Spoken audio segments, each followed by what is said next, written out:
By the time my husband told me he had already filed for divorce, the pasta water was boiling over on the stove, and I was standing there with a wooden spoon in my hand thinking I had maybe another 30 seconds before I needed to turn the heat down. That is still what I remember first. Not the word divorce, not even his face. Just the sound of water hissing against the burner while Owen stood 6 feet away from me in our kitchen and said something that should have cracked my life open, but somehow landed with the calm, careful tone of a man rescheduling a flight. "Leah," he said, "I need you to hear all of this before you react." I turned the burner off and looked at him. He was still wearing his work clothes. Navy button-down sleeves rolled once tie gone, that faint clean smell of soap and office air still on him. He had set his keys down in the little ceramic bowl by the door the same way he always did. Nothing about him looked wild or guilty or broken. If anything, he looked prepared. That was what hurt first. How prepared he looked. I remember saying, before I react to what he did not answer right away. He walked to the table, pulled out one of the chairs, and sat down like he had rehearsed the angle his body should take for this. Calm, open, reasonable. He slid a manila folder across the table but kept 2 fingers resting on it. "I filed this afternoon," he said. "The papers should be served formally in the next day or 2, but I wanted you to hear it from me first." For a second, I genuinely did not understand the sentence. My brain caught on filed and papers in afternoon, but not in the order he meant them. Filed what? His eyes lifted to mine and I saw it then. Not grief, not panic. Relief maybe, or something close to it. For divorce. The kitchen went so quiet I could hear the refrigerator hum. I sat down because I suddenly did not trust my legs. "You filed," I did. "You already filed." "Yes." Not, "Do you think we should separate?" Not, "I'm unhappy." Not, "I don't know how to fix this." Filed. Done. Process started somewhere without me. I stared at the folder. My name was typed across the top page in a neat block of legal print. Leah Bennett, respondent. "What are you talking about?" I asked. "Owen. What is this?" He exhaled like this was hard for him too, and maybe that was the worst part. He had already found the right face for it. The sad, measured one. The one that made him look like the adult in the room. "This isn't about anyone else," he said. "I need you to know that first." I had not even said there was anyone else. He kept going before I could answer. "We've been off for a while, you know that. We've both been feeling it. I think dragging this out would just hurt us more." I looked at him and thought, we have not both been feeling the same thing. "Whatever you've been feeling, you got there without me." "What do you mean you filed this afternoon?" I asked. "Without even talking to me?" "We have talked, Leah." "No, we haven't. You've been distant. That is not the same thing." He rubbed one hand over his jaw. Calmly, thoughtfully, like he was dealing with a difficult client and trying not to escalate. "I'm trying to handle this respectfully." The word respectfully sat between us like an insult. I do not remember much of the next few minutes in order. I remember him saying things like clean process and easier this way and no reason to make it ugly. I remember the stove light over the counter making the kitchen feel too bright. I remember thinking that the man in front of me had somehow already crossed the emotional bridge I was just now being told existed. Mostly I remember the tone. He spoke like the marriage had ended somewhere I had not been invited. After a while he stood and said, "I packed a few things already. I can stay with Daniel for a couple nights if that makes this easier." Packed a few things already. I looked past him, then really looked and saw what I had missed. The black duffel by the hallway wall. The empty space on the hook where his grey weekender usually hung.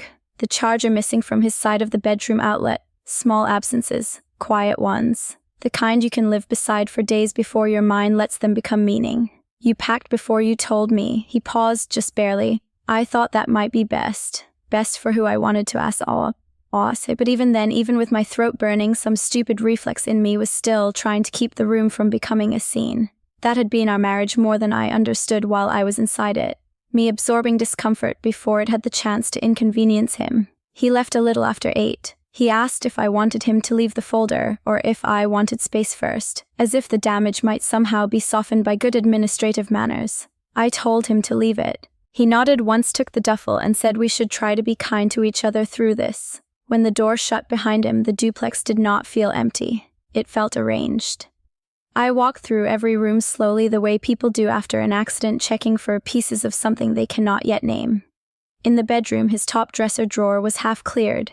In the closet, 6 or 7 empty hangers sat pushed together on one side. In the hallway cabinet where we kept paperwork, our lease renewal folder had been moved, and next to it sat a separate bank file with tabs I had never made. In the living room, a framed photo from our trip to Charleston last spring was gone from the bookshelf. Not broken, not misplaced, gone. I stood there staring at the clean rectangle of dust it had left behind and tried to remember when I had last seen it. That was when the last few months started rearranging themselves in my head. Owen canceling dinner with my coworkers because he was wiped out. Owen taking phone calls outside more often. Owen telling me not to wait up because quarter end at work was a mess. Owen kissing my forehead instead of my mouth. Owen asking practical questions in bed, like whether I had renewed my car registration while my body was still turned toward him, hoping for something softer. None of it had looked dramatic enough to name. That is the humiliating thing about quiet betrayal. It asks you to participate in your own confusion. Around 9:30, I called my cousin Mara from the floor of our bedroom closet because it was the only place in the house that felt small enough to hold me. She answered on the second ring. "Hey, you okay?" "No," I said, and then started crying hard enough that I had to pull the phone away from my face. Mara waited. She always did. No fake soothing, no rushing. When I could finally breathe again, I told her. Not beautifully, not in order, just the facts. He filed. He already filed. He had papers. He packed before he told me. He keeps saying respectful like that is supposed to make this clean. Mara was quiet for a beat. Then she said, "How long between telling you he was unhappy and actually filing?" I wiped my face with the heel of my hand. He never said it like that. Not really. He just got colder. And he already had paperwork ready, yes. And he's pushing quick. Yes. Another pause. Then Mara said very calmly, "Fast is not the same thing as honest, Leah." I leaned my head back against the closet wall. Somewhere in the living room, the refrigerator kicked on again. My whole body felt hollow and hot at the same time. "I don't want to turn this into something ugly if it isn't," I said. "That isn't what I said." Her voice stayed level. "I said do not let his speed become your obedience." The next morning, I barely slept, barely ate, and still made it to work because habit is a powerful drug. I smiled at patients, confirmed appointments, answered phones, and felt like I was watching another woman use my face. On my lunch break, I called a divorce attorney one of the women at the clinic had used 2 years earlier and got squeezed in for a late afternoon consult. Her name was Evelyn Price. She had silver blonde hair cut blunt at the chin and an office that smelled faintly like lemon polish and printer paper. She read through the filing summary with the kind of expressionless attention that made me trust her almost immediately. When she finished, she set the papers down and folded her hands. "You do not need to sign anything immediately," she said. "I know," I said. He keeps saying dragging it out will make it worse. For him, maybe." I looked up. She did not smile. "Ms. Bennett, some people genuinely want an efficient separation. That happens. But the pace he is requesting here is unusually aggressive for someone presenting this as calm and mutual. That does not prove misconduct. It does mean you should not let emotional shock rush your decisions." I felt something inside me shift then. Not relief. Something sharper. The rush was not only hurting me, it was telling on him. When I got home that evening, Owen was already there. He had let himself in with his key and was standing at the counter drinking water like he still belonged to the version of the day before yesterday. He looked at my face and knew immediately I had done something. "You talked to a lawyer." I set my purse down carefully. "Yes." He nodded once, still calm. "Okay. I'm not signing anything yet." There it was. Just one sentence. For the first time since he had said the word divorce, something in his expression moved too fast to hide. Not rage. Nothing that obvious. Just a tightness around the mouth. A brief hardening in his eyes. Irritation clean and controlled. "What is there to think about?" he asked. The question landed wrong. Too fast. Too flat. Like my hesitation was an inconvenience, not a grief. I stared at him. And for the first time, stronger than heartbreak, stronger than shock, I felt it. He was not just hoping I would go quietly. He needed me too. "What is there to think about?" Owen asked it like the answer was obvious. Like I was the one making something simple difficult. I looked at him across the kitchen island and understood more clearly than I had the night before that whatever this was, it had already moved past emotion for him. He was in logistics now. Timing, signatures, access, efficiency. "For me," I said. "Quite a lot, actually." His jaw shifted once. "Leah, I'm not trying to fight with you." That was another thing I started noticing once I stopped trying so hard to save his comfort. He was always defining the tone before I even spoke. He was not trying to fight. He wanted to be respectful. He did not want this to get ugly. Every sentence came wrapped around the version of himself he needed to preserve. I picked up my purse again. Good. Then don't. I went into the bedroom, shut the door, and leaned against it until I heard him leave. After that, he became more careful and more present at the same time. That sounds contradictory, but it wasn't. He texted more. Not loving texts. Not apologetic ones. Practical ones. Did you review page 4? We should decide what to do about the lease by Friday. Let me know when you're available to go over furniture. Dragging this out will only cost us both more. Always calm. Always polite. Always somehow pressing. By the 4th day, I could feel the rhythm of it. He would send one message in the morning, one in the afternoon, one in the early evening. None of them openly hostile. None of them strange enough to show another person and say, look how cruel he's being. But together, they created pressure. Tiny administrative taps against the side of my head until I felt like he was trying to keep me off balance by sounding reasonable. Mara noticed it too. He's hurting you, she said one night when I was at her condo sitting cross-legged on her couch with my phone in my hand. Not yelling, not threatening, just trying to keep you moving at his speed. I stared at the last text from Owen. If you're free tomorrow, maybe we can finalize some of the smaller things so this doesn't keep hanging over us. It's like he's allergic to delay, I said. Mara looked over from the kitchen where she was slicing an apple. That's because delay is bad for somebody. The thing that started the next turn in all of it was stupidly ordinary. That is how these things keep happening in real life. Not with dramatic music. Not with a lipstick stain or a hotel key. I was going through our joint checking account to pull statements for Evelyn when I saw a transfer I didn't recognize. $800 3 weeks before he filed. Then another one smaller 9 days later. The first had a memo line, CH Medical. I frowned at the screen. Owen and I usually use shorthand I recognized. Rent, power, car, mom, gift. None of this meant anything to me. At first, I thought maybe it was work-related, something he had fronted and been reimbursed for. But there was no reimbursement. And when I went back another month, I found a different payment linked to the same initials. Not from our joint account this time, but from the credit card statement we still both had access to. A charge from a women's imaging center across town. I read the line 3 times. Then I closed the laptop and sat very still at my desk. It would be easy to make too much of that, I told myself. There were 100 explanations. Billing mistakes, family help, office nonsense. But the problem was not the charge alone. It was that I was starting to feel the shape of something even before I could see it. That weekend, one of the wives from Owen's office circle, technically not a friend, more a woman I had done brunch with twice and smiled beside at one holiday party, posted a photo carousel from a networking fundraiser at a rooftop bar downtown. I would not have looked twice if Mara had not already taught my eyes to slow down. Owen was in the background of the 3rd photo. He was turned half away, drink in one hand, talking to a woman in a cream dress with dark hair pulled back low at her neck. Nothing about the image was intimate enough to convict anyone. But his body was angled toward her in a way I knew. Attentive, slightly softened, familiar. The tag under the photo named 6 people. One of them was Celeste Harper. I clicked her profile before I could talk myself out of it. It was a professional page more than a personal one. Clean headshots, event photos, industry panels, real estate development, community partnerships, polished captions about leadership and growth. The kind of woman people described as impressive. The kind of woman who knew exactly how to be looked at. I felt sick and stupid immediately, not because I had proof, because I had become a woman searching another woman's face for evidence that my marriage had been rearranged behind my back. Still, once I had her name, I started seeing it. An old charity email where Owen had mentioned a Celeste helping coordinate sponsor tables.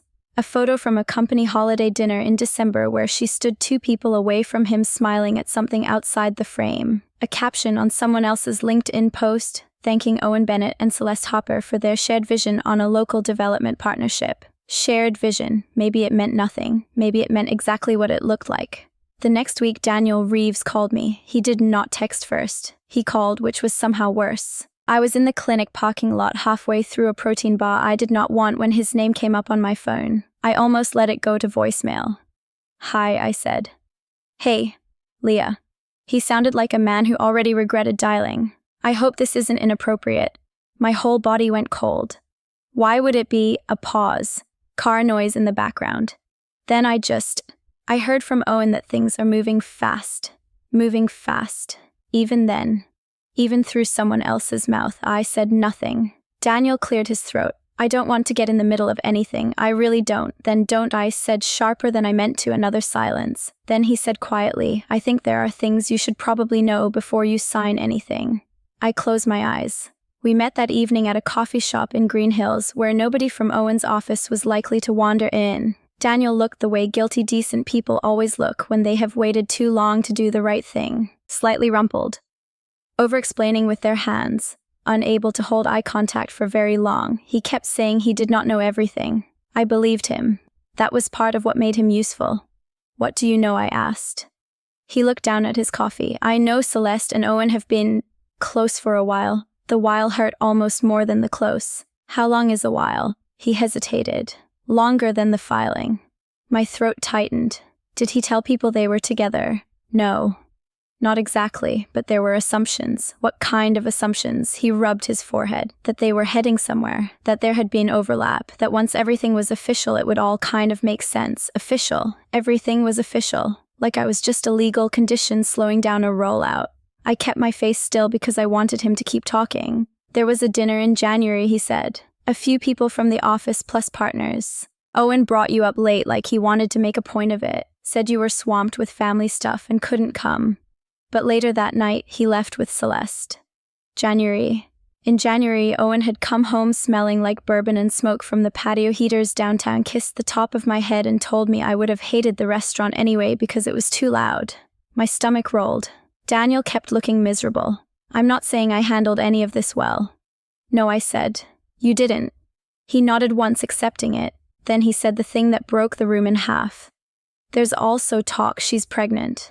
For a second, everything inside me went soundless. Not because it was impossible, because it made the speed suddenly legible in the ugliest, simplest way. Of course, he wanted me gone quickly. Of course, he wanted signatures and neat paperwork and no delays. He had another life pressing against the walls already. I laughed once and it came out thin and wrong. Daniel looked at me with something close to pity, and I hated that more than I can explain. When I got back to my car, I sat there with both hands on the wheel and tried not to cry until I was home. I lasted 11 minutes. That night, I let myself believe I understood it. Another woman. Pregnancy. Deadline. Brutal, humiliating, ugly, but simple. It would have almost been easier if it had stayed that simple. The next morning, Evelyn emailed asking for one more set of statements if I had them, anything showing unusual transfers or shared obligations in the last 90 days. I forwarded what I had already found, including the CH medical payments, and she wrote back 30 minutes later. Can you send the full statement around those dates? There may be context in adjacent entries. So I pulled the archive PDF from January and scrolled slower this time. The first transfer was there, the medical charge was there, and 2 lines above it, almost hidden because I had skimmed too fast before, was something else. A certified check fee. The image copy was attached in the bank portal. I clicked it open. Pay to the order of Harpeth Ridge Apartments. Memo Unit 4B deposit. Purchaser Owen Bennett. The date was 6 weeks before he filed. I stared at the screen until the numbers blurred. An apartment deposit. Not after he decided the marriage was over, not after some sudden mistake or panicked pregnancy scare, before, while he was still sleeping beside me, while he was still asking me if I wanted Thai food on Fridays, while he was still standing in our kitchen acting like this had all become clear only recently. I think that was the moment the deepest truth of it reached me. He had not been reacting to a situation. He had been building one. And when I looked again at the memo line, at the quiet neatness of it, at the date sitting there like a knife pinned flat to paper, I understood exactly why he needed me divorced so fast. Because if I slowed down long enough to see the timeline, his whole clean story would collapse. Because if I slowed down long enough to see the timeline, his whole clean story would collapse. I printed everything that night. The apartment deposit, the medical charge, the transfers. The statements from January and February. I laid them across my dining table in a row so neat it almost frightened me. Dates had always calmed me. Schedules, intake forms, appointment grids, the order of things. And for the first time since Owen said the word divorce order, started giving something back to me. Not comfort, power maybe, or at least the end of confusion. Evelyn met me the next morning and I watched her read through the stack with the kind of stillness that told me more than words would have. When she finished, she tapped one finger on the apartment deposit. This matters, she said. I know. No, she looked up at me. I mean legally, yes, because it speaks to financial conduct during the marriage. But I also mean it matters because it breaks his timeline. This is not a man who suddenly realized he needed a divorce. This is a man who had already built the next step. That should have shattered me. Instead, it steadied me. By then, the pain was no longer coming from uncertainty. The worst of it had changed shape. I was not dying 1,000 little deaths wondering if I was imagining things. I was staring at proof that I had not imagined any of it. The distance, the pressure, the unnatural calm, the urgency. He did not need me to understand. He needed me to move. Evelyn asked if I wanted her to request a formal mediation before any further signing or division discussion. I said yes. My voice sounded flatter than usual but not weak. Later that afternoon, Owen texted, checking in. I really think dragging this out is going to make things harder than they need to be. I stared at the screen for a long time before answering. I've asked my attorney to arrange mediation. We can discuss everything there. He did not reply for 12 minutes. Then, if that's what you want. That was another thing I understood too late. Men like Owen loved the sentence "if that's what you want" because it made your response sound optional, emotional, almost indulgent. As if the real, reasonable path had been his all along. Mediation was set for Friday morning. I did not sleep much the night before. Not because I was afraid I would lose my nerve. That part was already over. I barely recognized the woman who had spent the first week trying to decide how not to make things uglier. By then I understood that ugliness had never depended on my tone. It depended on what he had done. What kept me awake was grief, plain and stupid and human. The kind that arrives after clarity, not before. I kept looking at ordinary things in the duplex and feeling the humiliation of how normal our life had looked while he was quietly moving around inside it with another version already drafted somewhere else. His coffee mug still sat in the cabinet because he had left it, the blue one with the chipped handle I had teased him for never throwing away. I stood in the kitchen at 1 a.m. holding that mug and thought, you were putting down an apartment deposit while asking me if I wanted salmon or pasta for dinner. That was the part no bank statement could hold. The double life of tone. The way betrayal could sound like, have you eaten and drive safe? And I might be late tonight. Friday morning, he arrived at Evelyn's office in a grey jacket and white shirt, clean-shaven, composed, carrying a leather folder. He looked exactly like the man he wanted the world to see. Controlled, reasonable, mildly sad. A good man trying to end a difficult chapter cleanly. For 1 weak second, the old reflex stirred in me. The one that wanted to keep everything civil, keep my voice soft, keep the room smooth. Then I remembered the apartment deposit dated 6 weeks before he filed. The reflex died. Evelyn led us into a conference room with a long wood table and a pitcher of water in the center. Owen gave me a small nod, like we were meeting for something routine. Leah. I sat across from him. Owen. He folded his hands. I'm glad we're doing this productively. Even then, even with the floor already opening under him, he could not stop narrating himself as the adult. Evelyn began with procedural language. Property lease timeline disclosures. Owen answered evenly. He said he wanted fairness. He said he hoped we could avoid unnecessary hostility. He said he had never intended to blindside me, only to spare both of us prolonged pain. I let him speak. Then Evelyn turned to me, Mrs. Bennett, is there anything you'd like entered into the discussion before we move toward proposed terms? I opened my folder and slid the first document across the table. Owen looked down at the certified check copy. I watched the exact second recognition hit him. His eyes changed before his face did. This, I said, is the deposit for Unit 4B at Harpeth Ridge Apartments, purchased by you 6 weeks before you filed for divorce. He said nothing. I slid the next pages forward, the medical charge, the transfers marked CH Medical, the surrounding statements. This is from January and February, while we were still living together, while you were still pretending none of this had already started. His jaw tightened. Evelyn said nothing, which was one of the reasons I trusted her. She did not jump in to rescue the moment. She let the truth take up its own space. Owen leaned back in his chair. Leah, I'm not sure what point you think you're making. That almost made me laugh. My point, I said, is that you filed for divorce like this was a recent emotional decision. It wasn't. You were paying for the next stage of your life before you even told me the current one was over. He looked at Evelyn, not me. I'd been considering separation for a long time. Considering separation is not the same as signing an apartment deposit while sleeping next to your wife. His gaze cut back to mine then, and I saw it. Not shame, irritation, a clean, sharp annoyance that I had stepped outside the role he had written for me. This is exactly why I wanted to handle this privately, he said. You're trying to turn pain into a prosecution. No, I said. You turned your dishonesty into paperwork. The room went still.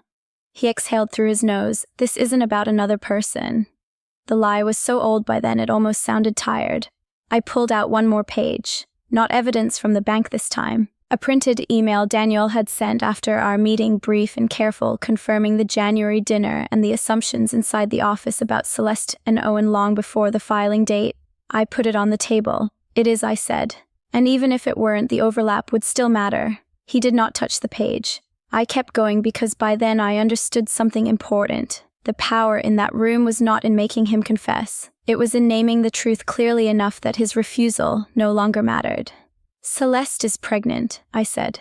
That explains your deadline. But it doesn't explain the whole timeline. The whole timeline is that you had already begun financing and arranging a future with her while still using our marriage as cover. Socially, professionally, legally. That is why you needed me to sign quickly. Not because you were trying to be respectful, because you were trying to close the window before I could see what was inside it. For the first time he lost the expression, not dramatically, nothing so satisfying. But enough. What exactly do you want from me, he asked. There it was, the question beneath all the others. Not what did I need, not what had he done, what did I want from him now that I had stopped cooperating. I looked at him and felt something inside me unhook. I wanted a husband who would tell me the truth before he started building another life, I said. That's over. What I want now is accuracy. Evelyn cleared her throat gently then and began speaking in her precise, even way about amended disclosures, financial review, and updated separation terms. Owen interrupted twice. The second time he sounded sharp enough that even he seemed surprised by it. By the end of the meeting, the performance of mutual confusion was dead. He was not a man sadly exiting a marriage that had run its course. He was a man whose timing had been seen too clearly. When we stepped into the parking lot afterward, he caught up to me before I reached my car. You did not need to do that in there. I turned and looked at him. The sun was too bright. The asphalt shimmered a little. He stood with one hand on his folder, the picture of controlled offense. Yes, I said. I did. His mouth hardened. You're acting like I committed some kind of crime. No, I said.